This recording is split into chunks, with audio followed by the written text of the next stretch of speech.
the Associate Professor of Social Policy at University of Oxford, Professor Stuart Geetle-Baston. Next up, we have the Professor in the Department of Demography and Center for Population and Development Studies of Renmin University of China, Professor Chen Wei. And finally, the Professor of Global Health at University College London and the moderator of this panel, Professor Therese Heasketh.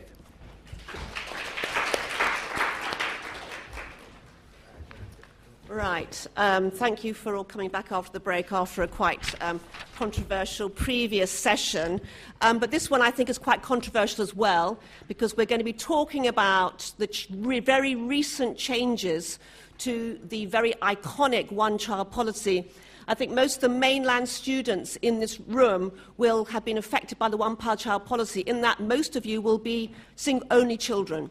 And so your parents have been very deeply affected by what has probably been the most influential single policy, I believe, in world history, in fact, because it has affected 1.3 billion people over a period of 35 years in a very personal way.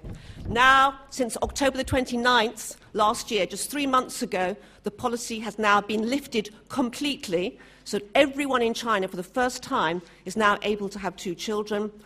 The point of this panel will be to look a bit at the past, the impacts of the policy, the one-child policy over the past 35 years, and look forward to what we can expect over in the future as the policy has now changed. What influences that will have on the future of China, economically and in terms of social policy. So I'm very pleased to be able to start with Professor Chen Wei from Renmin Dashi, who will be starting the discussion. And we're going to have 15-minute speeches, and then we're going to have half an hour, hopefully, for discussion. We hope you'll be able to participate in that. Thank you very much.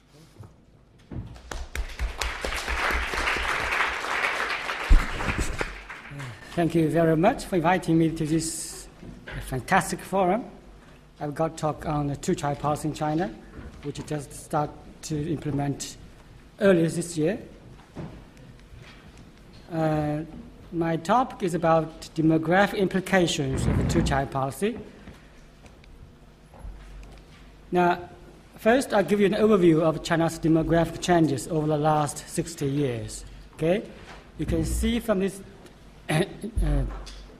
table that extraordinary fertility decline, life expectancy increase, and rising sex ratio births, etc.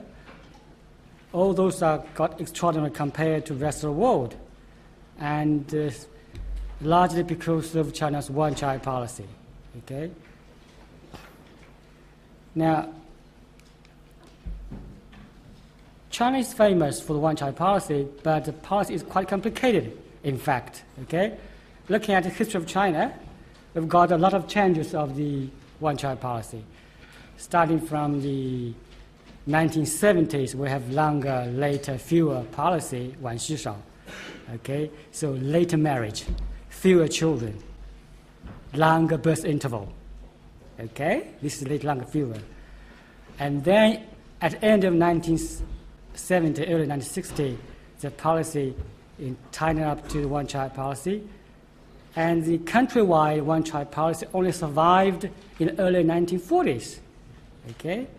And since 1985, the policy changed into one half-child policy. Okay? One half-child policy. And then 2 years ago, the government started implementing what is called a selective two-child policy, 单独二孩, which means that if your parents, all of them come from only child family, they can have 2 children. Okay? And this year, we have the universal two-child policy for all the couples. Okay? So, now for the one-child policy, it is one-child policy in the urban area, in our cities. Okay? But for the rural area, it depends. For those farmers whose first child is a male, you stop, only one child. But for first child, a female, you can have a second one. This is an average 1.5 child policy. Okay? And at that time, there is a two-child policy for parents who are both come from only child families. Okay? And for the ethnic minority population, there are more than 2 child policies. Okay? And there's also birth spacing limit, at least 4 years between the first and second child. Okay? It is now largely abolished in most of the places. Now, this is the population covered by the one-child policy. Actually, only 1/3 of the population covered by one-child policy. And this is China's fertility transition, okay? Very quickly down to very low fertility. And compared to other East Asia populations, it was very high in 1960s, early 1970s, but now quite similar compared to Taiwan, Hong Kong, Singapore, etc. And compared to the rest of the world, like UK, or France, Italy, China has a very much rapid decline in fertility. Okay. Also comparing developing world, China is at the bottom line, extraordinary decline in fertility. Okay. Now, because of the very rapid decline in fertility in one-child policy, there are a lot of demographic challenges, okay, very important, great demographic challenges, which contributing to what is economic new normal. The first one is very low fertility. So since 1990, okay, since 1990, we have increasingly lower level below replacement, implying negative population growth rate in the future, rapidly declining population. Okay, and compared to developed country, China had a much lower economic level, but also lower fertility. Okay?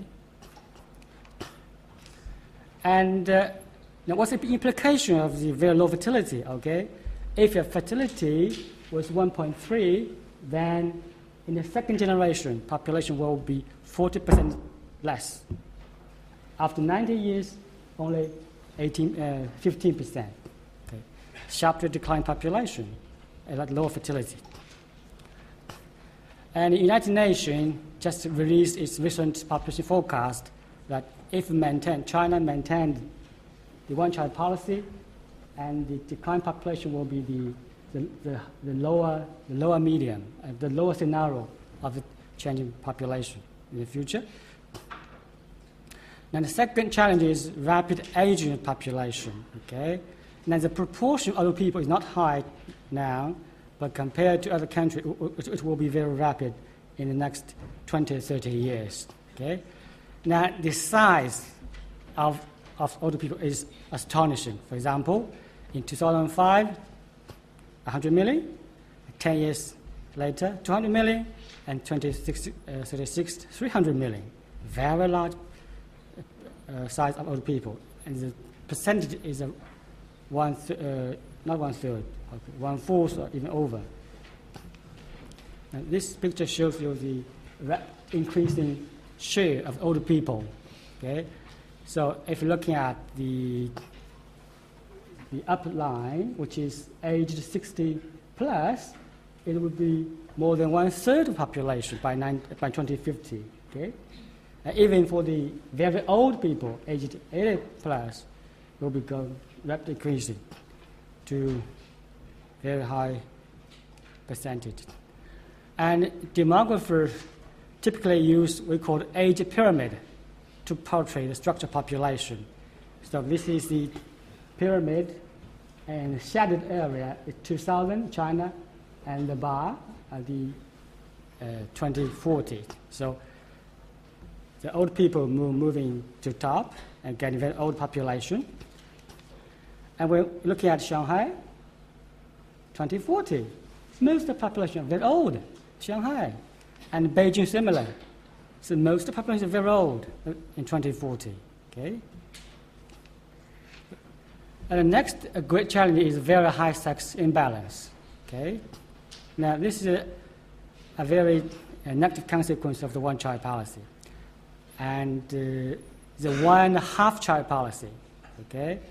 Because a lot of farmers, when they had a first child to be a female, then they tried their best to get a male sons. Okay, and this involved a lot of ultrasound exam, sex-selective abortions, etc. Now, there are some estimate that from 1985 up to now, roughly 40 million young male bachelors, okay, 40 million young bachelors who will be very difficult to find wives within China. Okay. Now this picture shows you the rising sex ratio of births in China. So it's quite around 105, which is normal level across the country of the world. Okay. Then as soon as China implemented one-child policy in early 1980s, sex ratio went up, and astonishingly high at 120, which is the highest in the world. Highest in the world. Okay. Now, this is not the only case in China, but also occurring in South Korea, in Taiwan, for example. South Korea went up in 1990, then came down to normal level. But mainland China still going up, still keeping very high level. And looking at the we call parity with the birth order. Okay, so couples did not select their first child. Okay, and from the second, third, and higher, they began to choose the sex of the second. Professor Chen, maybe move on to some of your later slides about the two-child policy and the implications of the change in the law. Okay. Because I'm aware we've got 5 minutes only left, or about 5 minutes. Okay, yeah. Because I think that's, for today, we want to kind of focus on that particularly. Also, demographic dividend declining, okay, the working population is decreasing, labor shortage. Now, there's a lot of debate on why change the one-child policy. There are three different arguments. For example, no change, tightening, or even loosening up. Now, why no change? Some people, some scholars believe that because fertility is not, the actual level is not lower, can be as high as 2.3. Okay, and other people, they still want to tighten up the policies, so extend the one-child policy to all area, to rural area. Okay, their argument is to adopt a negative population growth. Okay. And most of the government official scholars said to reduce the policy from one-child to two-child policy, which will eventually arrive stable zero growth populations. Okay. Now, so the final policy option is a unified policy for China as a whole, but it could be different timing. Okay, different timing. And the one-child policy transformed to a selective child policy and a universal two-child policy. Now, the universal two-child policy is applied to all couples, regardless of their place of residence, regardless of the region, ethnicity, but still there are some birth interval requirement in some provinces, especially in Henan, for example, the biggest province in China. And now, why this time two-child policy? Okay, and demographically, we can see that the size of the women at childbearing ages start decline. Okay, and the size of working age population start decline, and population age start to speed up, and economy start new normal, and also very importantly, a political commitment 35 years ago. Government, okay? So these are the reasons why China initiated two-child policy right now. Now, for the consequences, demographic consequences, now the two-child policy will immediately result a sudden increase in fertility, okay? Upcoming baby boom in the next few years. But in long run, fertility will still decline. Now, I have calculated the coming baby boom. So the calculation is quite simple, involving those number of women who have only one child, and their intention want to have a second child, and put them together will produce total births in the next few years. And then we got timing of the births in the next 5 years, then produce annual number of births. Okay? And this is the age structure of the woman with only one child, okay, in 2014, which is data available for me to calculate. And we start from 2016, there are 91 million women covered by two-child policy, 91 million. And for those 91 million, half are over 40, which is quite old. Okay, it's quite old. So the policy could have little impact because very old age structure of the population covered by the universal two-child policy. Okay? Now this is the intention of the second birth. So for the very old, for the 35, 40, only 10%, even lower than 10% want to have 2 children, second. But for the very young, more than 60. Okay? So putting them together, applying to that population, produce only 20% of the female they plan to second child. So after calculation, for the medium scenario, 28% want to have second birth, there will be 3.4 million extra second births in the next 5 years, average. Okay? Only 3 million. Not so big, not so big. Now, translating into fertility, so in the next few years we have a bunch up of fertility because of the fertility increase of the birth, and in the long run, fertility continue to decline to a level lower as low as 1.7, for example. And the highest one, it could be in 2018, it's about 2.2, 2.3, roughly at the replacement level. Okay? And population forecasting, okay? So no policy change. With the two-child policy, there's differences of several 60 million people, okay, differences. And I will move to the final slides. So the two-child policy. Now, the Chinese government is guided by this theory, which is called population balance. We need to quantity, quality, structure, and as response to demographic challenges, and carry out political commitment, addressing economic new normal. And in fact, very important, most of the people in China want 2 children. Okay? And about the impact policy, I personally believe will not be very big because fertility is largely determined in China by social economic development, not by policy. Okay? And in fact, the rural area, the vast majority of rural people are actually having 2 children. Okay? And very important also, we need to have other social policy to make the two-child policy more effective. Okay? Thanks very much. Thank you very much.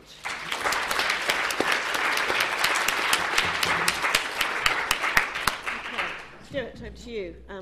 Stuart Gietl-Basten to tell us I don't know whether you agree with all that or whether you're going to... I agree with most of that. So good afternoon. The problem with being second, the junior partner, to be the associate professor as opposed to the full professor, is that, of course, the full professor has already said most of what I'm going to say, which is life, I suppose. But anyway, well, let's make a start. So what I'm trying to do in my talk here, I'm going to base this around the themes which come out of a newspaper article in the China Daily, which came out. Stuart, just stay a bit near the mic. Sorry, stay I tend to I wander around. Wander around too much. It's my nervous energy. And so this reports the recent policy change.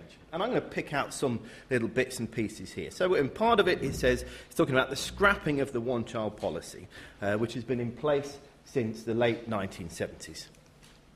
Another bit of the article, as we've already heard, implies that the total fertility rate of China, which is now, according to this newspaper, 1.5, depending on who you talk to. Of course, it could be 1.2, 1.3, 1.6. This makes quite a big difference when we're talking about nearly 1.5 billion people, but there we are.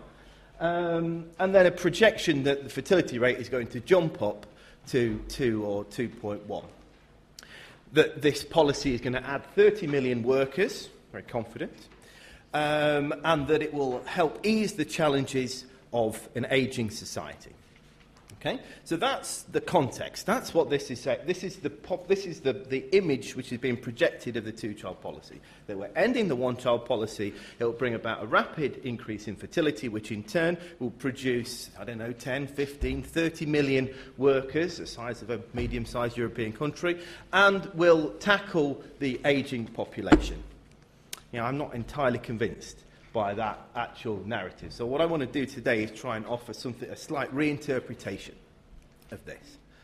So as we've already heard, of course, we talk about the one-child policy, but actually this is a very misleading way to characterise the situation in China for the last 30 years or so. In fact, this idea that it's been a national policy since 1980, therefore everybody by definition should only be allowed to have one child, that the fertility rate across China should be 1 from 1980 to the present day. And of course, as we've already heard, there's been tremendous, many reforms, both at the national level, but also at the local level. Of course, it's important to realise that a lot of family planning restrictions, which I call it rather than one-child policy, are changed and determined at the local level. And this is a map going back to the late 1990s. So this is the policy fertility of each prefecture. Okay? So the popular image would be it should be 1 everywhere. Everyone's allowed to have 1 child. But the reality is, of course, there's tremendous difference going from 1 up to 3.5, okay, depending on different characteristics in different prefectures. So this is not the watershed moment that it's portrayed to be. Yeah? This is not the end of this hegemonic system and a move towards a two-child policy. Although, I will say, of course, I think that it is a huge improvement in the clarity of conditionality in who is entitled to have a second child, and it's very important when we come back to talk about sex ratios and gender imbalance. So the other way we can look at what might happen is what happened in these previous reforms that we've already heard about. Now, if I haven't got the time now, but to go back to that map you saw earlier, in the majority of those prefectures, fertility was lower than what it should have been, okay, than what it was allowed to be under the course of these different reforms. So that meant that people were not having as many children as they were entitled to do as these reforms went through. Now, of course, we can go back a couple of years and we have this formal easing. This was from 2013, November 2013, with this new partial lifting of the policy. And we have these very strongly worded headlines. If I were a headline writer, I would do that, but that wouldn't really sell any newspapers. But this is the kind of major change that we saw occurring a few years ago. This is typical academic, that's why no one reads our articles, because we do this self-censorship all the time. And so there was an expectation under these reforms that we will be looking at 10 or 12 million extra births over 3 or 4 years. Now, what actually happened was that during 2014, although over 1 million people applied for the licence or the certificate to have the second child, there were only about 470,000 more births. So this is much fewer than anticipated. However, this is a quote from a famous Chinese demographer in Tianjin who said that of these 470,000 extra births, this big increase in the number of births last year was caused by a series of moves to relax the family planning restrictions. Okay, so it's all about that even though we got an extra 500,000 births, that's because of this change in the family planning system. Well, actually, it's strange that, because what we saw between 2013 was just a continuation of a trend, yeah? It wasn't necessarily a particular outlier. But then, when we actually look at last year, the number of births dropped. Go on, take your picture. Sorry, that's all right. Someone's trying to take the picture. Come on, just take the picture of the graph. Okay? Wonderful. Okay, so next year, so last year, the number of births dropped. Yeah? So again, this is not really a clear indicator. Now, of course, we have to be very careful because the number of births has got as much to do with the population age structure as it has of anything else. So, but what we've got to be careful of saying is that there is clearly no clear direction visible. There's not been this zoom of a takeoff of births over the last 2 years.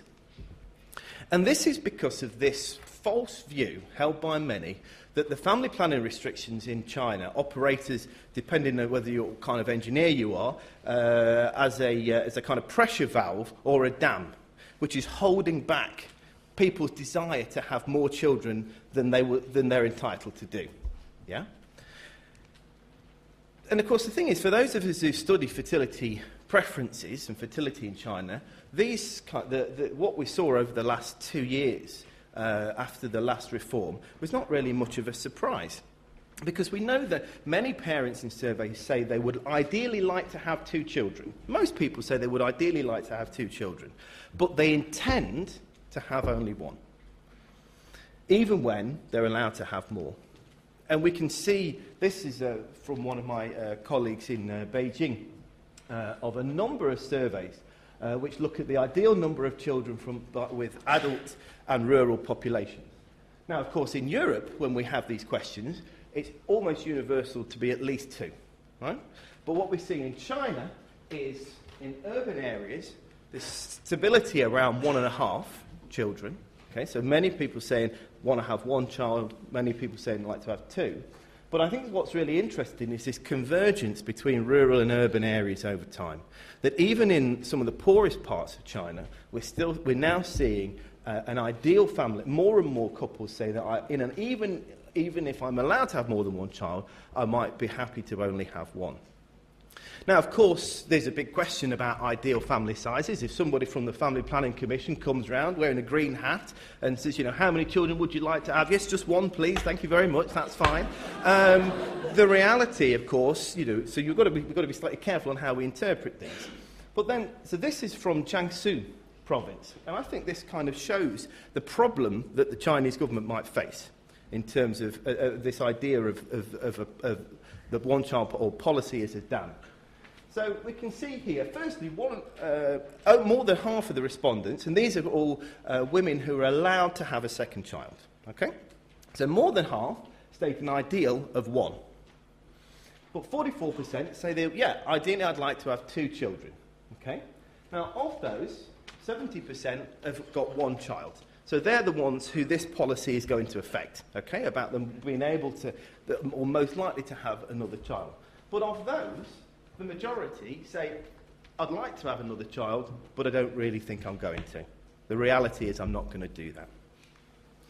And the reasons for this come up over and over again, okay? And they will be, I'm sure, familiar to many of you here.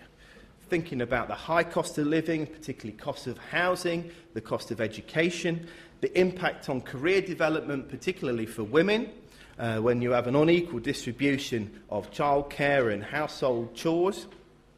The notion with very low mortality, you can invest more in the success of 1 child. We know a lot about fragile families, the difficulties, when we think about left behind children, the difficulties particularly for the floating population. Families who couples who have to care for their own parents. And so you have the 4-2-1 dilemma, So you've got 2 parents looking after 2 sets of parents and a child. The idea of adding another child to that is obviously very tricky. In a system characterised by relatively little social security, social protection. So if you lose your job, if you get sick, your protection, your backup is going to be relatively limited. Okay? And then finally, one thing which, of course, we've not really discussed is whether or not the 1-child policy, purely defined, has been too successful. Because 1-child families have been privileged for the last 30 years, and they've been told that this is the best type of family to have, this is the best, this is the model, this is the state-sanctioned model, and then to flip that around and say, that's gone now, that being kind of the psychological normalisation of that, we just don't know. Now, as I said, if you look in different parts of the world, you would see this rural, so in different parts of China, there has been a rural convergence. But really, if we're talking about some of these issues here, many of these will be most keenly felt in urban areas. Yeah? But of course, it's in urban areas where this policy lifting is likely to have the most effect. So the people who will be most affected by this move to a two-child policy are the ones who are least likely to want to have a second child. So that's why I think the effect of this is going to be limited. So I'll say that the demographic responses to this policy are likely to be muted, and that the fundamental reasons for low fertility need to be addressed. And I think the Chinese government will really see that it's much easier to get fertility to fall than it is to get it to increase. We see this all across East and Southeast Asia. But actually, the thing is, I mean, I knew this, and I thought this was going to happen, so surely the Chinese government knew this was going to happen. They weren't expecting some... Even, look at me. I could work this out. So the Chinese government must have known there wasn't going to be a massive baby boom. So in that sense, actually, politically, this policy move was really smart, because the chances are it's probably not going to do that much. But the family planning restrictions are increasingly unpopular, they're increasingly unnecessary, it's popular at the micro level, at the individual level, and of course, so therefore, politically, it's a very wise decision. So we can get lots of nice, happy families like this, cuddling little sisters and brothers. Isn't this a wonderful thing? So in the last 2 minutes and 33 seconds, I will just give you my kind of 2 cents worth about where I think policy, family fertility and demography in China might go. Firstly, I think that the Chinese state needs to forget about manipulating the fertility rate. Okay, it's just not going to work. People, I honestly believe that if we tackle those underlying causes of low fertility, will probably rise, actually. But by directly manipulating this is not going to do very much. Instead, there needs to be a concentration on managing the existing resources that are in place in terms of demographic resources, in terms of productivity, further reform of the hukou system to maximise labour mobility, labour force participation and formalisation of the economy. And of course, Wang Peian of the Family Planning Commission says that here, buried in the report, which is actually the most important thing in this newspaper report, is this idea that the quality of the population rather than the quantity matters most in the current situation, if we're thinking about productivity. But of course, the thing is that there's this panic around the ageing population and the future ageing and the rapid growth of ageing in China. But of course, in many ways, I think we're conceptualising a lot of this in a wrong way. Firstly, we're projecting the current industrial model into the future. Well, China in 50 years probably won't have the same industrial model as it's secured growth on the... But it can't do. We saw from the keynote this morning this idea of wage inflation just being in the last... It can't be sustainable. So the model, the demography is changing, so the model has to change as well. And of course, many of the ageing concerns, this panic about the ageing population, is based around European problems which don't exist in China. About particular systems or pension systems or long-term care systems. And the last thing I want to leave you with is this idea of saying, that the number of people, 700 million, the number of people aged 15 to 59 that China's labour market is expected to have by 2050. But in 2050, why today are we still thinking about 15 to 59 as the labour market? And thinking that everybody aged over 60 is just dependent on the labour market and is a drag, yeah?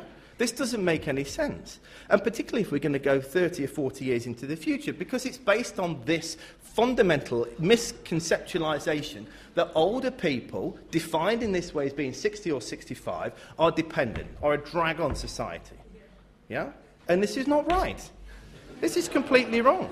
In that, we would say, and we look about changes over time, yeah? And we can say, when is a 60-year-old not a 60-year-old? Well, we would say that 50 years ago, a 60-year-old will be completely different to a 60-year-old today. But why aren't we saying the same thing for 50 years' time? In terms of mortality, health, longevity, active ageing, work, grandparenting, civil society, this is a completely different ballpark. This is a completely different system. So then my conclusions, of which I'll take 10 seconds. Firstly, the two-child policy, I think, is likely to have little long-term demographic impact for raw numbers. However, it was very important at the individual level for couples to have the right to have a second child. It's very important for gender and the sex ratio, and it will be important to show ongoing reform of the family planning system. The second thing, and this is related to this, is low fertility is now a choice. Limited childbearing in China is now a voluntary activity rather than one prescribed by the state.